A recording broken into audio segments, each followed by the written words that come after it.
The Gilded Cage. Isabel Izzy Moreau lived a life that glittered. Raised in a sprawling mansion overlooking the Californian coast, she had everything money could buy: designer clothes, a luxury car she rarely drove, and a future meticulously planned by her powerful father, Senator Moreau. He envisioned a marriage to a suitable, equally affluent man, someone who would bolster his political standing. Izzy, however, felt suffocated. The endless galas, the superficial conversations, the feeling of being a showpiece, it all left her yearning for something real, something meaningful. Her escape was the local art gallery. Hidden amongst the canvases, she felt a sense of peace, a connection to something beyond the gilded cage of her life. It was there she first saw him. He was sitting in a wheelchair, sketching furiously in a notebook. His dark hair fell across his forehead, and his brow was furrowed in concentration. He didn't seem to notice her staring, lost in his own world. There was an intensity about him, a passion that drew her in. Intrigued, Izzy lingered, pretending to study a nearby painting. As she subtly watched him, she noticed the way his hands moved with grace and precision, despite the limitations of his lower body. She wanted to know his story. Finally, she found the courage to approach. "That's quite a drawing," she said softly. He looked up, startled. His eyes, the color of deep sea, met hers. "Thank you," he replied, his voice a low rumble. "Just trying to capture the light." "You're very good," Izzy said, genuinely impressed. "I'm Isabel." "Liam," he replied, a hint of a smile touching his lips. "Liam Walker?" That was the beginning.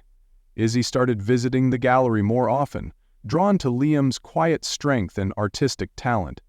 They talked for hours about everything and nothing, from art and philosophy to their dreams and fears.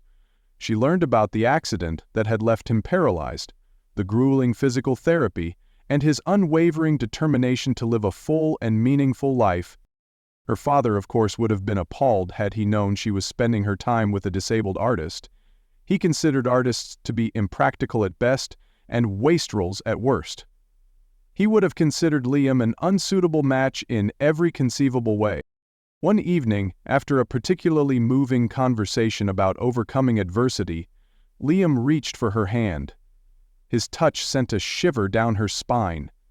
He looked at her, his eyes filled with a depth of emotion she had never seen before. "Izzy," he said, his voice husky, Just then her phone rang. It was her father. "Isabel, where are you? The Vandergelt party has already started. You know how important this is." Izzy's heart sank. The Vandergelts were old money, and their son, Charles, was exactly the kind of man her father had in mind for her. I'll be there soon, father," she said, her voice barely a whisper. She pulled her hand away from Liam's, a wave of guilt washing over her. "I have to go," she said, avoiding his gaze. "Important family obligations." Liam's expression clouded over, a flicker of pain in his eyes. "Of course," he said quietly, his voice flat. Izzy rushed out of the gallery, leaving Liam alone in his wheelchair, his unfinished sketch lying forgotten in his lap. He knew, deep down, that a girl like Isabel Moreau could never truly be with someone like him. The price of duty. The Vandergelt party was a cacophony of clinking champagne glasses, forced laughter, and hollow compliments. Izzy, dressed in a shimmering gown that felt like a prison, moved through the crowd like a ghost. Charles Vandergelt, a tall, handsome man with a politician's smile, trailed after her, showering her with superficial attention. "You look stunning tonight, Isabel," Charles said, his gaze lingering on her neck. "This party is dreadfully boring though, right? My father loves forcing me to attend these things." Izzy forced a smile. "Thank you, Charles. It's a lovely party." She felt numb, disconnected from the lavish scene around her. All she could think about was Liam, sitting alone in his apartment, his work probably forgotten. Her father, Senator Moreau, watched her with a critical eye. He approached her, his face stern. "Isabel, you need to focus. Charles is a very eligible bachelor. This could be a very advantageous match for both of our families." Izzy started to protest, but he cut her off. "No arguments, Isabel. You know what's expected of you. You have a responsibility to this family, to this legacy." Izzy's shoulders slumped. She knew her father wouldn't understand. He didn't care about love or happiness. He only cared about power and prestige. Over the next few weeks, Izzy found herself increasingly trapped in her father's web. He orchestrated meetings with Charles, arranged social events, and subtly pressured her to accept his proposal. Izzy tried to resist, but her father was relentless. He reminded her of all he had done for her, the sacrifices he had made. He painted a picture of a bleak future if she defied him, a future where she would be ostracized from the family and stripped of her privileges. Meanwhile, she avoided the art gallery, afraid of facing Liam. She knew she had hurt him, and the thought of explaining herself filled her with dread. But the guilt gnawed at her, and she found herself increasingly unhappy. One rainy afternoon, unable to bear it any longer, she drove to Liam's apartment. She found him sitting by the window, staring out at the rain. He didn't turn around when she entered. "Liam," she said softly, her voice trembling. He remained silent for a long moment. Then, he turned slowly, his eyes filled with a mixture of pain and resignation. "Isabel," he said quietly, "what do you want?" I'm sorry," she stammered. "I've been awful. My father—" "Your father wouldn't approve," Liam finished for her, his voice laced with bitterness. "I understand. You belong in a different world." "That's not true," Izzy insisted, her eyes filling with tears. "I care about you, Liam, more than you know." Liam looked at her, his expression unreadable. "Do you, Isabel, or do you just feel sorry for me?" That question hung in the air, unanswered. The proposal of shadows. The pressure mounted. Finally, at another lavish party, Charles Vandergelt got down on one knee and proposed. The room went silent, all eyes on Izzy. Her father beamed, his face flushed with triumph. Izzy looked at Charles, at his handsome face and his expectant expression. He was everything her father wanted for her, wealthy, ambitious, and socially acceptable. But he wasn't Liam. Tears welled up in Izzy's eyes. She looked at her father, pleading for understanding, but his face was a mask of disapproval. He had invested too much in this alliance. He wouldn't let her ruin it. Against her heart, against her own desires, Izzy forced a smile and said the words her father wanted to hear. "Yes, Charles," she whispered. "I'll marry you." The room erupted in applause. Charles slipped a diamond ring onto her finger, its cold weight a constant reminder of the choice she had made. The engagement was announced in all the society pages. Izzy became a media darling, the beautiful heiress marrying into one of the wealthiest families in the state. But behind the smiles and the photo ops, she was crumbling inside. She tried to convince herself that she was doing the right thing, that she was fulfilling her duty. But every night she dreamt of Liam, of his warm smile and his gentle touch. One day, while visiting a local charity, Izzy saw Liam. He was there, volunteering to teach art to underprivileged children. He looked tired, but there was a spark of passion in his eyes that she had missed. Their eyes met, and for a moment, the world seemed to stop. He didn't say anything, but his gaze spoke volumes. It was a mixture of sadness, disappointment, and a hint of something else. Something that gave Izzy a glimmer of hope. After the event, Izzy approached him. "Liam," she said, her voice barely above a whisper, "I need to talk to you." Liam hesitated, but he nodded. They went to a nearby coffee shop and sat in silence for a long time. "I know you're engaged," Liam finally said, breaking the silence. "I read it in the paper." Izzy's eyes filled with tears. "It's not what I want," she said, her voice choked with emotion. "My father—" "I understand," Liam interrupted. "You don't have to explain." "No, you don't understand," Izzy insisted. I think I'm in love with you, Liam." Liam looked at her, his eyes filled with disbelief. "Isabel," he said softly, "you can't mean that. You deserve someone who can give you everything." "You're wrong," Izzy said fiercely. "You already give me everything I need. You make me feel alive, Liam. You make me feel like myself." That was the turning point. For the first time, Izzy allowed herself to acknowledge her true feelings. She couldn't deny her love for Liam any longer, no matter the consequence. The price of truth Izzy knew she had to break off the engagement. It wouldn't be easy. Charles and her father would be furious, but she couldn't live a lie any longer. She went to her father's office, her heart pounding in her chest. "Father," she said, her voice trembling, "I can't marry Charles." Senator Morrow's face turned red with anger. "What are you saying, Isabel? This wedding is crucial. Are you trying to ruin me?" "I'm not trying to ruin you, Father," Izzy said, standing her ground. "I'm trying to be true to myself. I don't love Charles. I love someone else." "Or someone else," her father scoffed. "Don't tell me you're still seeing that artist? You can't be serious." "I am serious, Father," Izzy said, her voice gaining strength. "I love Liam, and I'm going to marry him." Senator Morrow exploded. He launched into a tirade, accusing her of being selfish, ungrateful, and foolish. He threatened to disown her, to cut her off from the family fortune. Izzy stood firm. "You can't control me anymore, Father," she said, her eyes blazing with defiance. "I'm not your puppet. I'm going to live my own life, and I'm going to be happy." She walked out of her father's office, leaving him speechless with rage. Breaking off the engagement with Charles was equally difficult. He was hurt and humiliated, and his family was furious. The media had a field day, speculating about the reasons for the breakup. Izzy was ostracized by her social circle. Friends and acquaintances turned their backs on her, whispering behind her back.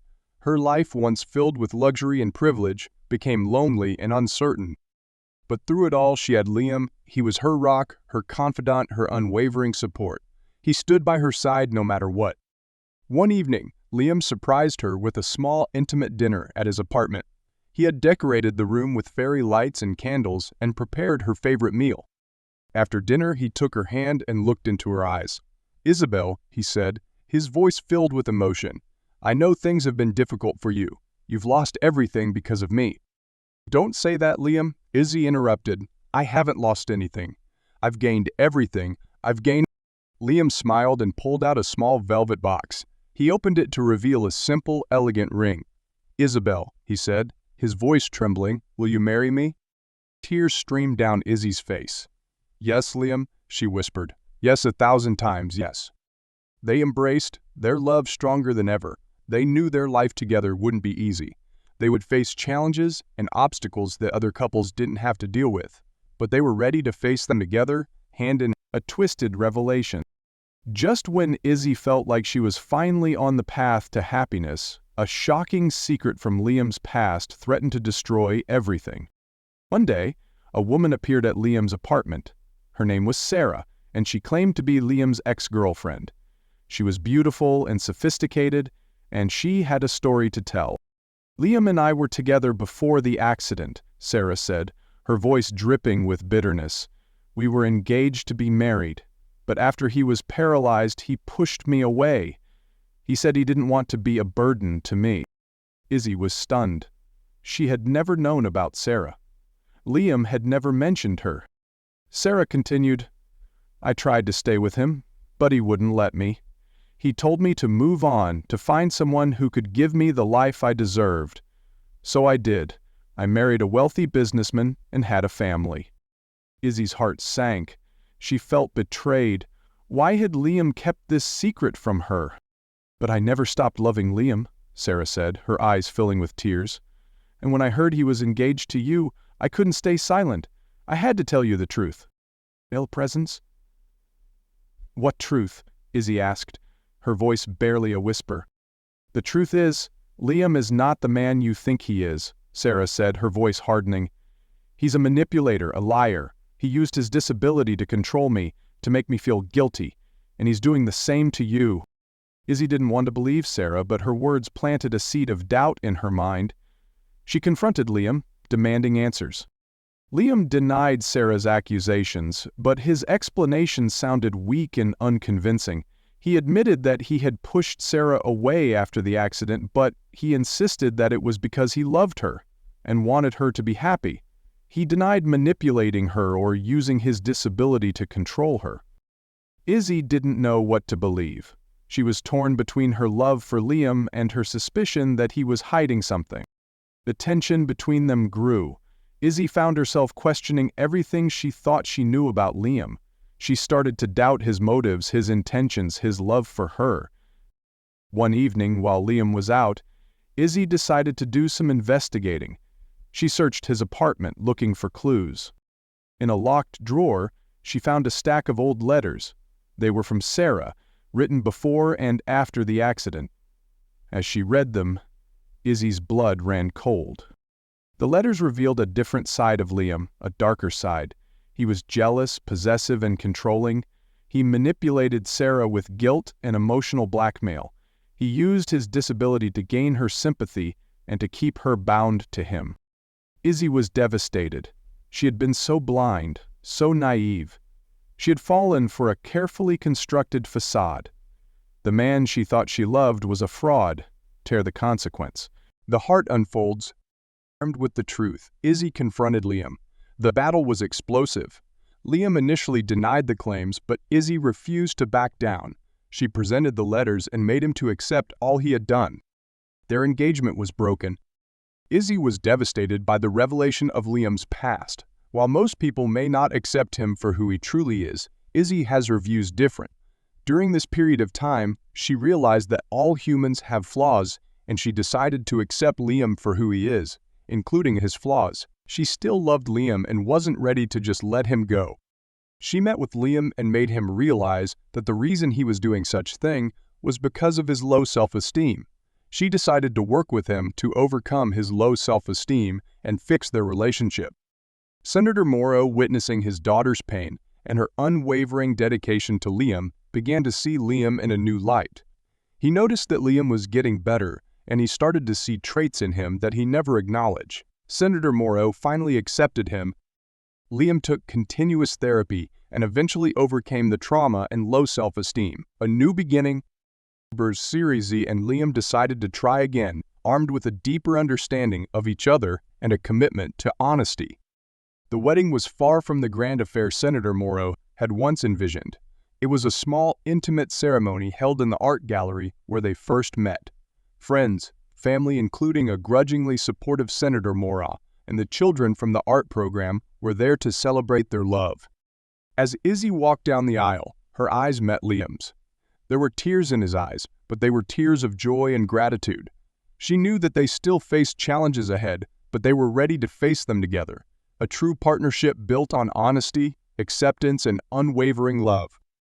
They exchanged vows, promising to love and cherish each other through sickness and health. In good times and bad, they knew their journey would be unique, but they were ready to embrace it together. Their love was real, and it was strong enough to overcome any obstacle. Izzy had finally found her happiness, not in a gilded cage, but in the unfolding heart of a man who had shown her the true meaning of love. And Liam, in turn, had found redemption and a second chance at happiness with the woman who had seen beyond his disability and into his soul. In low self-esteem,